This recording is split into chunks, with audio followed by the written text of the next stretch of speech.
los hilos de sus títeres.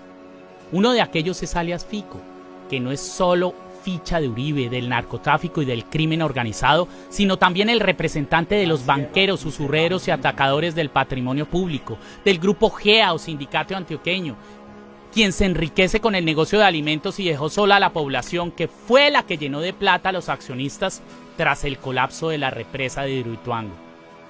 Federico Gutiérrez, el que se esconde tras ese alias simplón, fue quien estrenó su alcaldía extendiéndole un tapete rojo a Jesús Guzmán Salazar, el mismito hijo del Chapo Guzmán, que llegó a exiliarse a Medellín en medio de la cruenta guerra de carteles que azotaba a Sinaloa, y a quien alias Fico, el alcalde, le puso a varios policías de guardaespaldas y a una cuadrilla de sicarios bien afinados de la oficina de Envigado que obraban como su guardia pretoriana.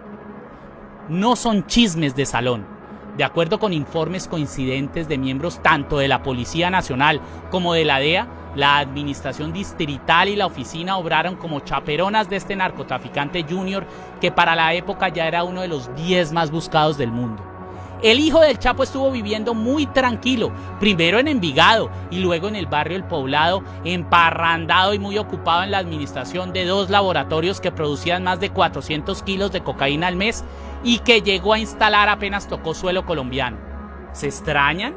Pero si alias Fico literalmente vivía rodeado de mafiosos. Más que se mueven en Envigado, en la parte sur del Valle de Aburrá, y que esa protección fue a cambio de negocios y también de favores. Mucho se rumoró de su presencia, incluso se sabe que agencias internacionales ya sabían, ya estaban rastreando, y algo muy importante, esto hasta lo reconoce la misma Antinarcóticos Nacional.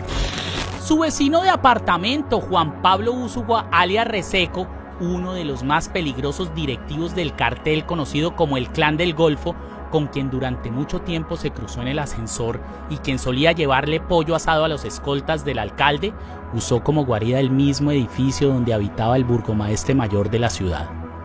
¿Por qué semejante capo escogió precisamente el edificio del alcalde para vivir allí durante casi un año?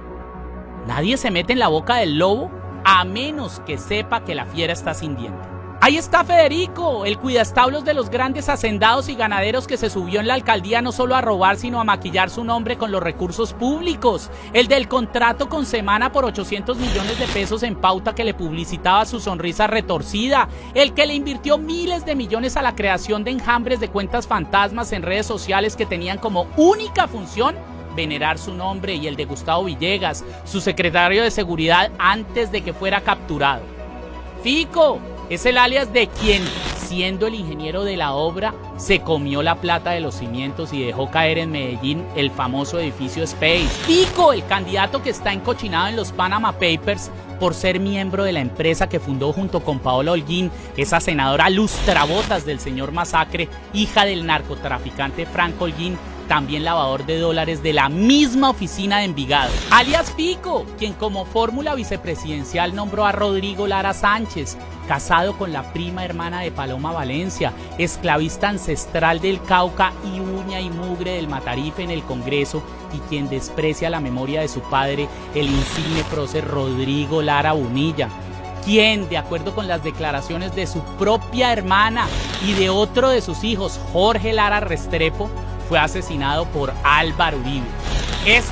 El nominado vicepresidente de Fico, Lara Sánchez, el que salió a decir que era injusto que el Congreso elevara una moción de censura contra Diego Molano, el ministro bombardeador y masacrador de Duque, aquel que ejecutó el genocidio juvenil en el 2021 y que hoy ostenta como último logro en su hoja de vida los 11 muertos, hombres, mujeres y niños, que dejó la masacre ejecutada por el ejército el 28 de marzo de 2022 en la vereda del Alto Remanso.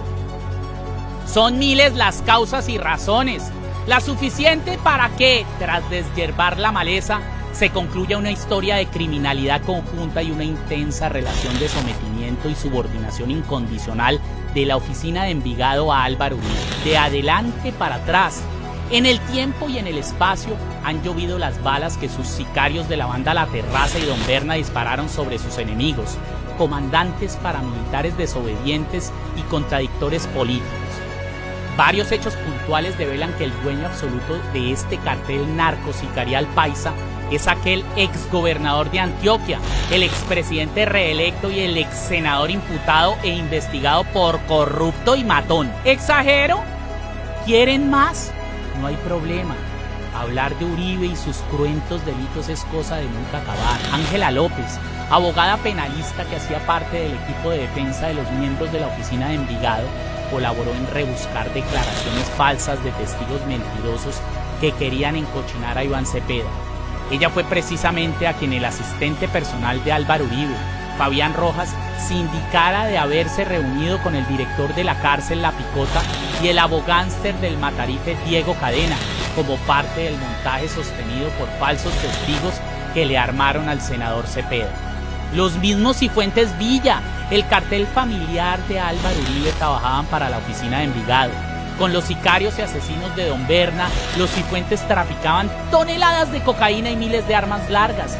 Los Gallonenados, socios del Matarife en tierras, coca y ganado, condenados por homicidas y jefes paramilitares a cargo de algunas convivir, fueron reseñados en la lista Clinton cuando la DEA los pescó lavándole la plata precisamente a la oficina de Envigado. Francisco Villalba, el paramilitar y descuartizador arrepentido, a quien en sus sueños le empezaron a hablar sus víctimas y que no se dejó amordazar la boca después de tomar la decisión de acusar a Uribe de condecorarlo por haber ejecutado la masacre del Lara. Lo mandó a matar la oficina de Envigado por orden de Don Berna, quien añadió a su declaración que Villalba fue solo uno de los muchos muertos que asesinó la banda dentro de la orden general de mandar a todo aquel que hablara mal del presidente Uribe. A la oficina de Envigado pertenecía el narco y paramilitar Pedro López, alias Job, aquel que mostraron las cámaras saliendo de Palacio tras reunirse con el presidente eterno y sus empleados César Mauricio Velázquez y Edmundo del Castillo cuando estuvieron planeando el montaje que desde la presidencia le hicieron al magistrado Iván Velázquez.